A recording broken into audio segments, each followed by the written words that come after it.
You procrastinate not because you are lazy, but because your brain uses the smartest defense against change. Today, I will show you what this defense is and how it controls your life. You promised yourself you would start. Tomorrow, Monday, New Year's Day, you made the perfect plan, bought a gym membership, and got inspired by the best motivational videos. And then what? You're sitting there again, scrolling through your feed, feeling like a failure. It's not that you're lazy. It's not that you have weak willpower. And it's certainly not that you lack motivation. By the end of this video, you will stop putting off important things forever. We will debunk 3 major myths about laziness and implement not just a rule, but a complete architecture of personal freedom. Today you will learn about the initiation barrier, a neurobiological trap that blocks the start of action. Discover the Aurelius method, a 2,000-year-old Stoic protocol for managing inner chaos. And finally, master the 5-minute system, an algorithm that will force you to take action.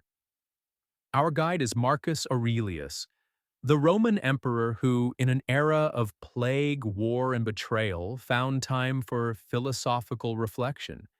If even the most powerful man in the world struggled with procrastination while lying in a luxurious bed, then the problem is deeper than it seems. We will use his wisdom for the final denouement, a secret that lies in one phrase.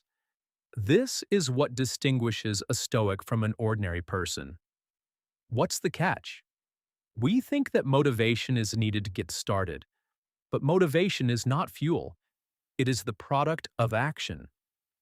When faced with a huge task, a diploma, a new project, our brain immediately activates the amygdala, the center of fear.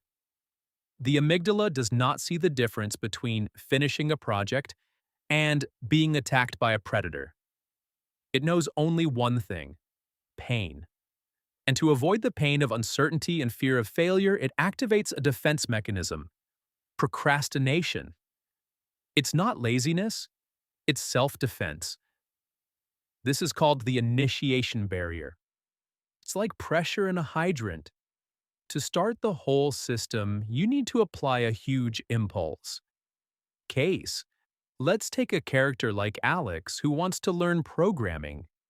He spends 4 hours choosing courses, 2 hours installing software, and finally sits down. He sees the first task. It seems too vague. His mind screams, "Danger!" Alex immediately grabs his phone, getting a cheap, instant dopamine hit. The myth of willpower. Thinking big is good, but not for starters. Every time you look at the whole task, you exhaust your precious activation energy before you've even done anything. Willpower isn't a source. It's fuel that burns up very quickly. Even emperors are familiar with this problem. And I guarantee that right now you are using a strategy that is guaranteed to destroy all your discipline. A little later, I will show you what this strategy is and how Marcus Aurelius solved this problem 2,000 years ago with just one phrase. But first, let's dive into this phrase: Aurelius's protocol. The dichotomy of control. The Stoics, founded by Epictetus, knew the main thing. The key to freedom is differentiation.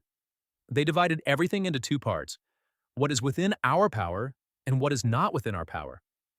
Let me explain. Dichotomy of control. Not within our power. Recession. Teacher evaluations. Weather. Wars. Within our power. Our judgments, our actions, our efforts, our choices. Aurelius struggled not with laziness, but with the absence of a goal greater than himself.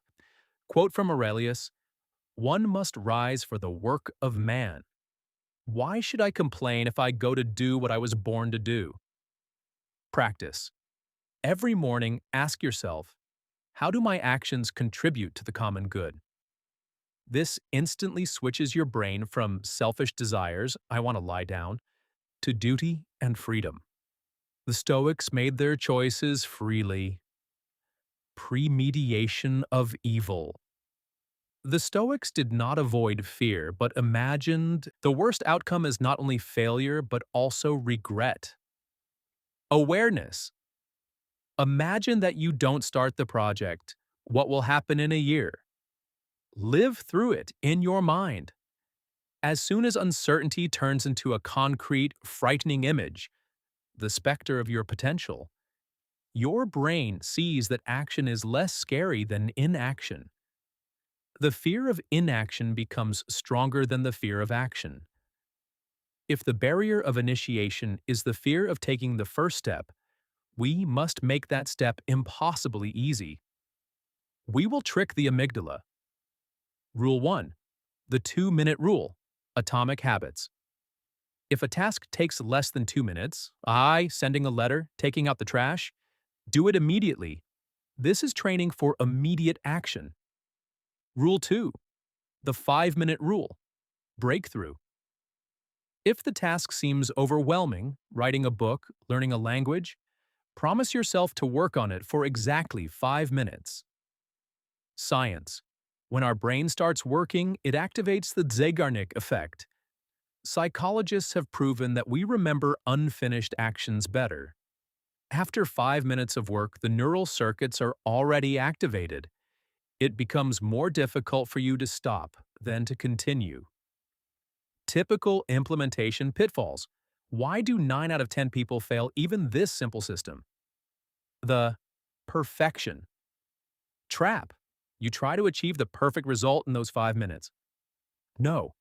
The goal of 5 minutes is momentum, not a masterpiece. The environment trap. You start working in the same environment where you relax, in bed with your phone nearby. The Stoics were ascetics for a reason. Separate the space for duty from the space for laziness. These rules will already change your life. But 90% of people have one invisible killer of productivity in their daily schedule that makes the 5-minute rule absolutely useless. This killer is found where you feel most disciplined, inside your head. I will reveal this secret in peak interest, right before the final reveal. The killer of discipline, self-blame. You missed your workout, you overslept, you broke the 5-minute rule. And what do? You turn on your inner critic. You start that deadly cycle. Self-blame. Neural trap. Self-flagellation activates the same brain centers as physical pain.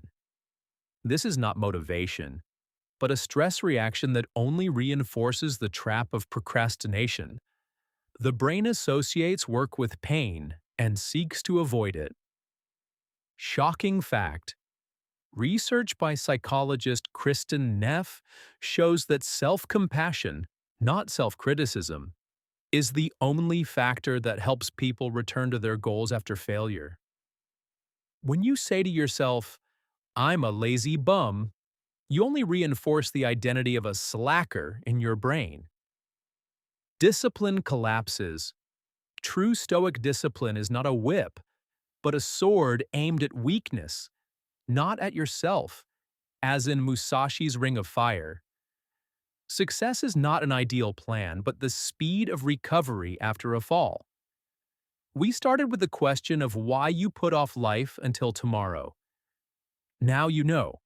The problem is not laziness, but the barrier of initiation and the cycle of self-criticism. The secret of the Roman Stoics and the final algorithm for you is to accept your duty without emotional evaluation and 3 steps. 3 steps to freedom. Distinguish. Determine what is within your power, start 5 minutes, and what is not, the result. Ground yourself. Start with the 2 and 5-minute rule, ignoring the ideal result. Compassionate. After failure, say to yourself, "I fell, I am human, and I get up." Do nothing reluctantly, do nothing without public benefit. Do nothing in haste, do nothing under compulsion. Right now, choose one task that you have been putting off and apply the 5-minute rule. Not for success, but simply to break the barrier. Write in the comments what that task is. We have revealed the Stoics' method and scientific algorithm. But according to my statistics, 9 out of 10 viewers will close this video right now and do nothing. Are you among them? Prove me wrong. Start with 5 minutes.